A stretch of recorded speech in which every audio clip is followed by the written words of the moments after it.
রাজসৈনিকরা ধৈর্যকে সঙ্গে করে নিয়ে গেছে, প্রজাদের সঙ্গে তাকে পরিচয় করিয়ে দেবে, কিন্তু এখনো তারা ফিরে আসছে না। আমি আর কতক্ষণ ধরে থাকি, আমি তাদের পথ চেয়ে অপেক্ষা করি। মহারাজ মহারাজ মহারাজ সর্বনাশ হয়েছে, মহারাজ সর্বনাশ হয়েছে। সর্বনাশ? কিসের সর্বনাশ হয়েছে সুরজি? মহারাজ বলো তো শুনি, তুমি আমায় কেন বিয়ে করেছো? যেদিন আমি তোমায় বরণ করে নিয়ে এসেছিলাম, সব কথাই যেন আমার বড় রানী তোমার কাছে প্রকাশ করে। আমি তোমাকে বিয়ে করেছি সন্তান লাভের আশায়। সন্তান লাভের আশায়? জানো গো মহারাজ, যেদিন থেকে তুমি আমায় নিয়ে এসেছো সদা সর্বদাই তুমি আমার প্রতি লক্ষ্য রেখেছো। দেখেছো তোমার বড় রানী এখন কি কর্ম করিতেছে? বড় রানী আমার কাছে গঙ্গার জলের মতো পবিত্র, কখনো সে হীর আচরণ করতে পারে না। আমার উচ্চ শিক্ষারে ধূলিসাৎ হয়ে যায়। পারে না? জানো গো মহারাজ, বড় রানী আর তোমার নয়, সে ভিন্ন পুরুষের দিকে হাত বাড়িয়ে। না, দক্ষিণেশ্বর সনাতনী মহারানী আবার কখনো এমন গর্ব করতে পারে না। এই কথা আমার কখনো বিশ্বাস হয় না। বিশ্বাস হয় না? জানো গো মহারাজ, সেই দৃশ্য আমি একা দেখিনি, দেখেছি কত রাজসৈনিক, কত প্রজাবাসী, সঙ্গে ছিল আমার ভাই দুর্জয়। তাকেও তুমি জিজ্ঞেস করো। দুর্জয়, দুর্জয়। রাম মহারাজ নিবেদন চরণী আদেশ করেছ মরে, না জানি কিভাবে পেরে জানি। দুর্জয়, তোমার দিদি যা বলছে থেকে সত্যি? মহারাজ, আমি আপনাদের পদকর্মচারী, হয়তো এই কথা আমার বলা উচিত নয়, তবু আমাকে বলতে হয়। ছি ছি ছি ছি ছি, একজন রাজধানী হয়ে এমন ঘৃণ্য জঘন্য কর্ম করতে পারে? একজন সামান্য একটা পদের ভিখারিকে নিয়ে কেমন জানি তাকে নিয়ে কলাকলি করতেছে, কখনো তাকে জড়িয়ে ধরে দিচ্ছে, কখনো বা তাকে নিয়ে লুটিয়ে পড়েছে। এই কথা শোনার পড়বে, তুমি আমায় মৃত্যু কেন দিলে না ভগবান?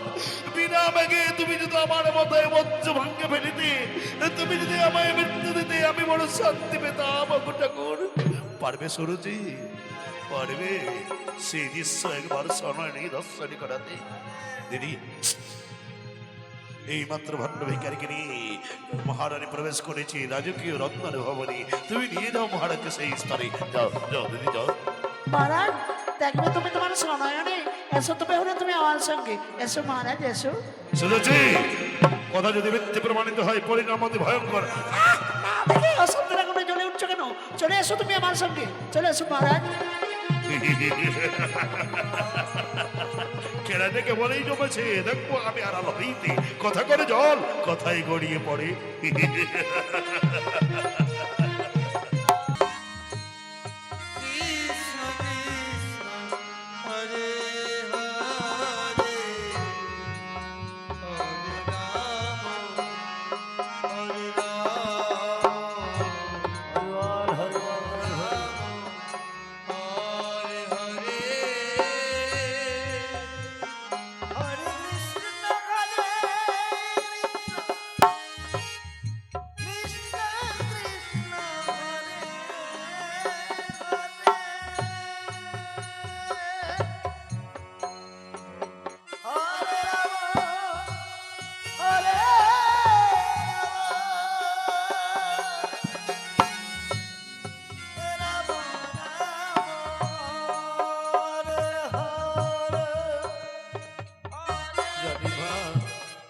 কি তোমার ধন্য সেবা গো মা, কি তোমার ধন্য সেবা। আমি যে তোমার সেবার কথা আমি কোনোদিনই ভুলে যাব না মাগো। আমি যে জন্মের মতো আমি তোমার কাছে আমি কৃতজ্ঞ রয়ে গেলাম গো মা। তাই তো আমি ঠাকুরের কাছে উদ্দিষ্ট করে বলবো, হে ঠাকুর, পর জন্মে পাঠাও যদি পরে এই জগৎ সংসারে এই রানীমার গর্ভে পুত্র রূপে জন্ম দিও তুমি আমার। হরে কৃষ্ণ হরে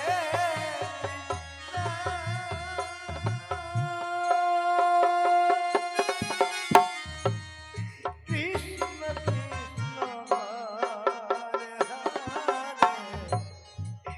হরে হরে হরে রাম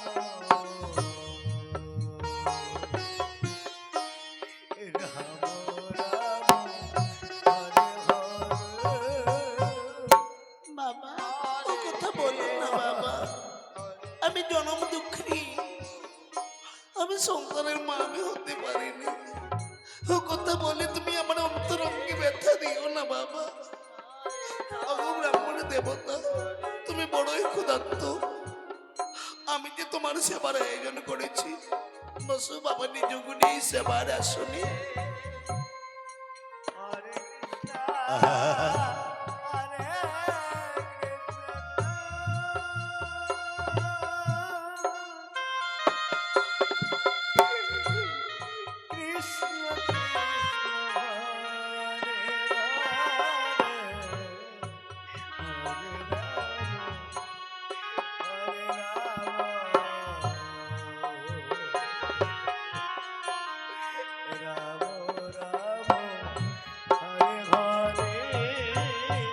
ব্রাহ্মণ দেবতা, আমি যে তোমার অঝরে কান্না আর সহ্য করতে পারছি না বাবা। বসো বসো, আমি যে তোমার জন্য আমি সেবার আয়োজন করে নিয়ে এসেছি।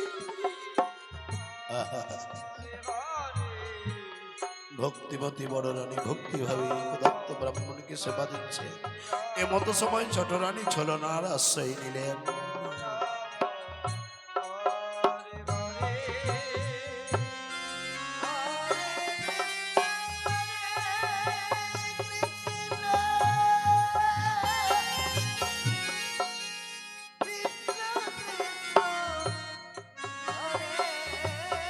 দেখো দেখো দেখো মহারাজ, তুমি তোমার সোনায় চেয়ে দেখো, ওই দেখো তোমার লক্ষ্মী স্বরূপে সনাতনী মহারানী কি কর্ম করিতেছে।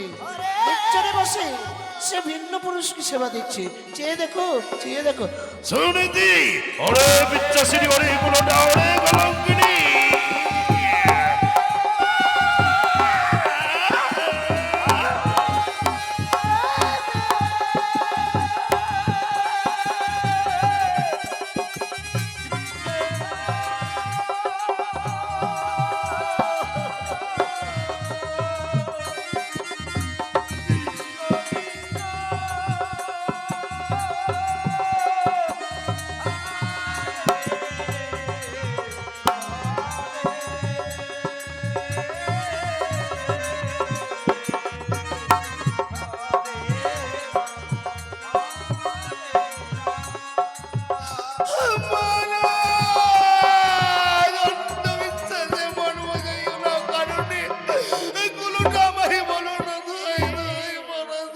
ওরে বিচ্ছাসিনী, আমি আমার স্মরণে যা দেখেছি তা কখনোই মিথ্যে হতে পারে না।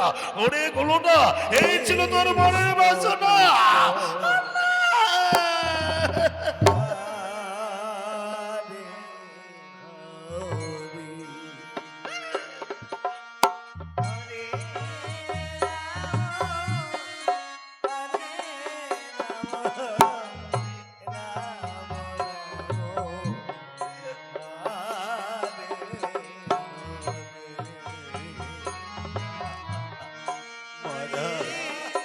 অকারণে অন্ধবিশ্বাসী বড় রানীর কলঙ্কের দাগ দিবেন না। তাকে মন্দ মন্দ ভেব না, সে মন্দ নয় গো, বড়ই ভক্তিমতী। ওরে ভিখারি, ওরে ভণ্ড, একজন ভিখারি হয়ে রাজধানী থেকে হাত বাড়াতে তোমার বিবেকে বাদ হলো না? ওরে গোলোটা,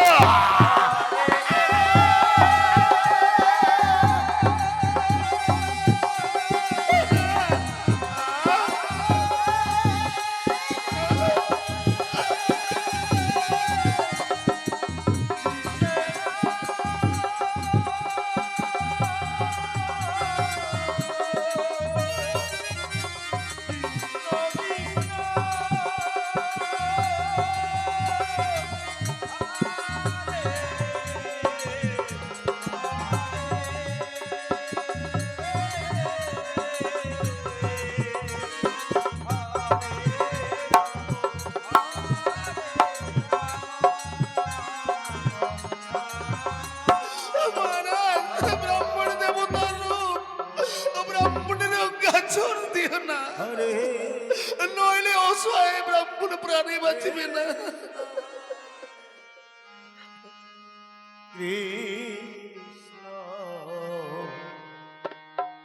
কৃষ্ণ কৃষ্ণ হরে হরে হরে রাম হরে রাম রাম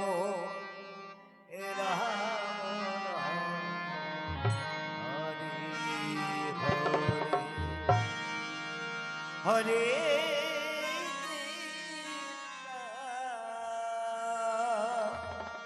সুনীতি হরে কৃষ্ণ ব্রাহ্মণের প্রতি তোমার এতই ভক্তি?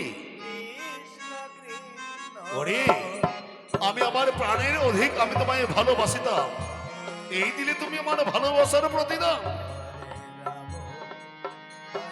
এই কর্ম করার পূর্বে তুমি যদি আমায় বিষ পান করাতে, তুমি যদি আমায় গরল খাওয়াতে, আমি যদি মৃত্যুকে বরণ করে দাম, তবু হয়তো আমার মৃত্যু আত্মাটা শান্তি পেত, তবু আমার মৃত্যু আত্মাটা বড় শান্তি পেত।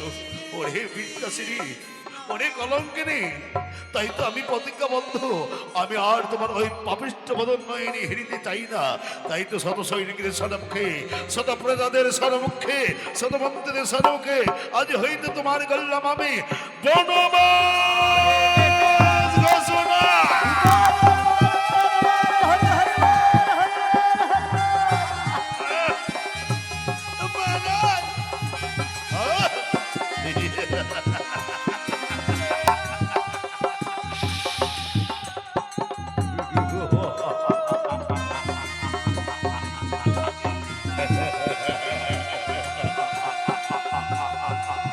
ওই!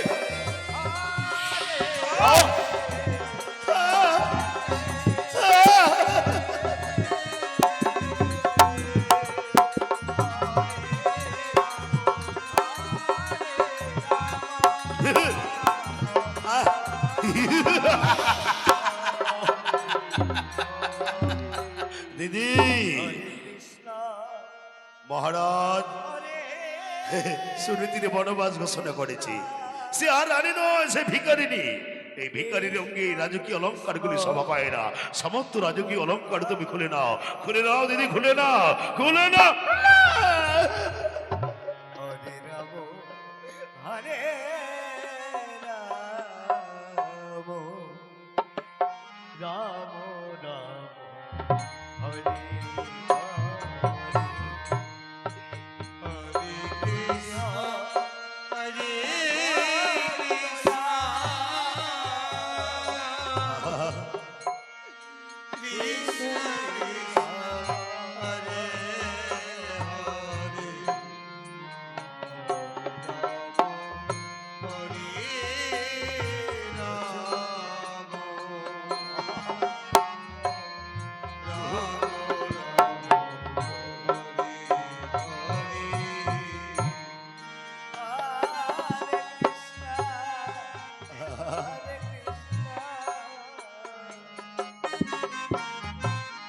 দেখো, কেউ না দেখলো তুমি দেখছো, কেউ না শুনলো তুমি শুনছো, তুমি সবই পারো।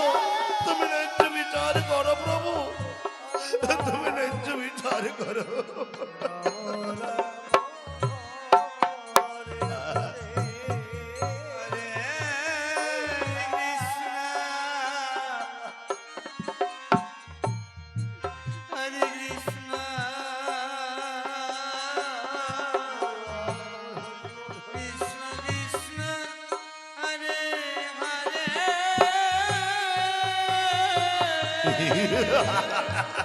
প্রহরে মহারাজাদের বনবাস ঘোষণা করেছে, এদেরকে বন্ধ করো। আহ,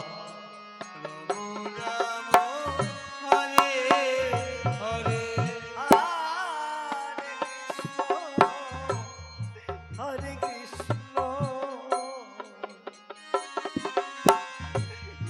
কৃষ্ণ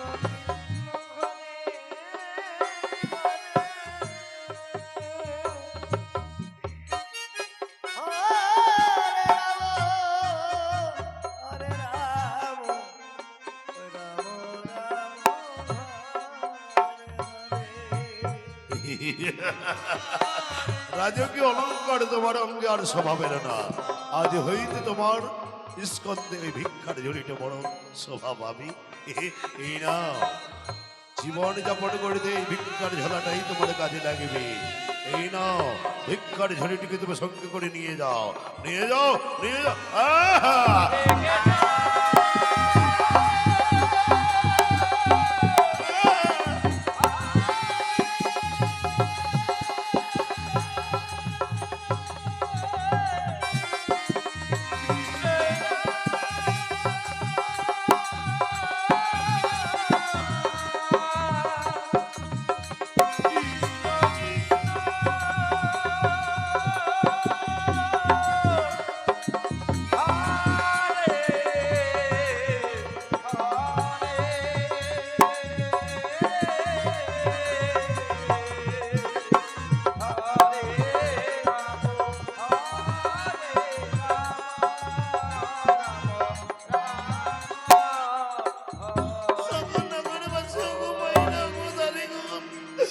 ছিলাম আমি রাজধানী ভাগ্যের পড়ে আছি, আজ আমি কলঙ্কিনী।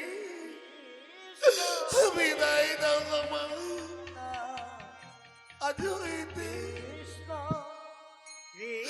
সকল ছেড়ে চলে যাবো বদলে। বিদায় দিও আমার, বিদায়।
দেখলে দিদি, দেখলি অতি সহজে আমি তোমার পথের কাটাকে আমি দূরে সরিয়ে দিলাম।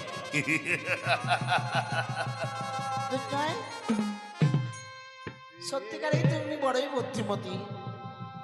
আমিও তোমার বুদ্ধিটাকে বড়ই প্রশংসা করি। তাই তো বলছি দিদি, এই সময় মহারাজ বড় মন মরা হয়ে রয়েছি। তুমি মহারাজের পাশে গিয়ে দাঁড়াও, মহারাজকে গিয়ে তুমি সান্ত্বনা দাও। দাও লক্ষ্মীটি, যাও দিদি আমার।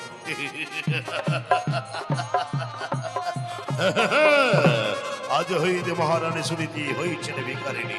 নিত্যদিন নগরবাসীদের দরজায় যাবে, দু হাতে পেতে ভিক্ষা প্রার্থনা করিবে। আমি আড়াল হইতে দেখবো আর ব্যঙ্গ হাসিতে হাসবো, মহারানী হয়েছেন ভিখারিণী।